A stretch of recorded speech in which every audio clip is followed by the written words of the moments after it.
تاریخ لبیک آزاد کشمیر کی طرف سے تحصیل ڈڈیال کی طرف سے آپ کو خوش آمدید کہتا ہوں۔ ملک محمد جمیل صاحب میں التماس کروں گا آگے تشریف لے آئیں اور ہم میلاد کمیٹی چنار کی طرف سے آپ کو خوش آمدید کہتے ہیں۔ ہمارے ڈڈیال کے ناظم جناب چودھری فیصل مشتاق صاحب آپ کو بھی خوش آمدید کہتا ہوں۔ آپ تمام احباب کے ساتھ آنے والے جتنے بھی مہمان ہیں میں ان سب کو اس محفل کے اندر خوش آمدید پیش کرتا ہوں اور دعا گو ہوں کہ اللہ کریم آپ کے علم میں عمل میں عمر میں مزید خیر و برکت عطا فرمائے۔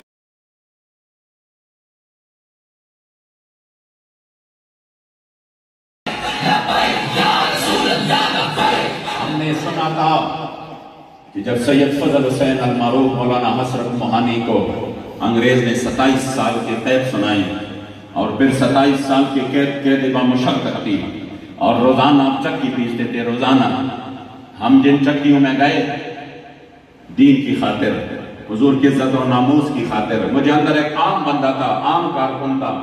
اس عام کارکن نے مجھے بتایا کہ امینی صاحب اس پر میں اللہ کا شکر ادا کرتا ہوں۔ میں نے کہا کس چیز پر؟ کہہ رہا ہے کہ میں نے سنا ہے کہ جو جہاں پر جس کا نصیب ہوتا ہے وہ ادھر ضرور پہنچتا ہے۔ تو میں نے کہا آگے؟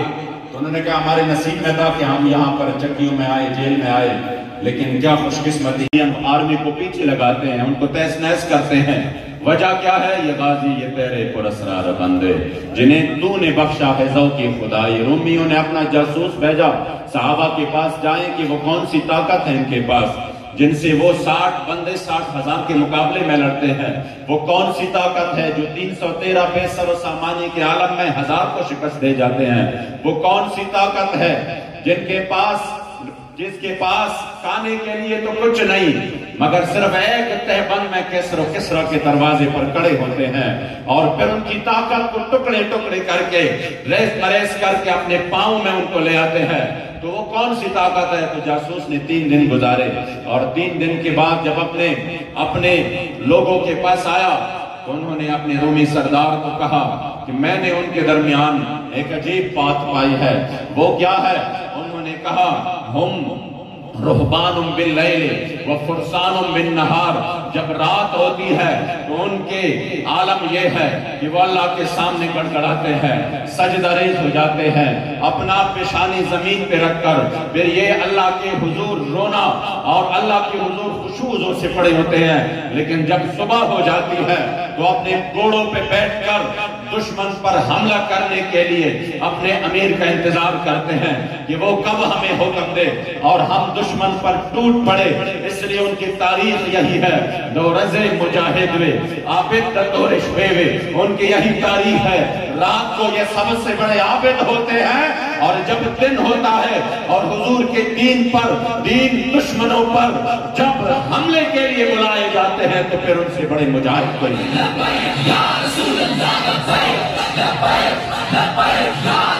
یہ میرے جد کا ایک شعر ہے پشتو میں کہ تسبیح پلاس کے فجمات کی ناسترم فن کبھی، یہ میں اس کا ترجمہ ضرور کروں گا۔ تسبیح پلاس کے فجمات کی ناسترم فن کبھی اور تر پلاس کے میدان کے ادھر دلم فن کبھی۔ سبحان اللہ! کہ تسبیح ہاتھ میں ہو اور مسجد ہو، اللہ کا گھر ہو تو اس کا تو ایک اور مزہ ہے۔ اللہ کریم جل جلالہ ہمیں یہ لطف نصیب کرے، اللہ کریم ہمیں یہ لذت نصیب کرے۔ یہ جو رات کو اللہ سے مناجات کی لذت ہے جن سے اولیاء اللہ آشنا ہے، اللہ کریم ہمیں یہ لذت نصیب کرے۔ تسبیح پلاس کے فجمات کے ناستلم فن کبھی، کہہ رہے اس کا اور لطف ہے کہ بندہ تسبیح ہاتھ میں لے کر اللہ کے حضور و مناجات میں مشغول ہو جائے، لیکن جب اسلام کو تلوار کی ضرورت پڑ جائے تو پھر کیا؟ تسبیح پلاس کی فجمات کے ناستلم فن کبھی اور تر پلاس کی میدان میں ادھر دلم فن کبھی، لیکن جب اسلام کو ضرورت ہو تو پھر تلوار ہاتھ میں لے کر حضور کی دشمنوں کے ساتھ ٹکرانے کا بھی ایک اور مزہ ہے۔ اور یہ کیا مزہ ہے؟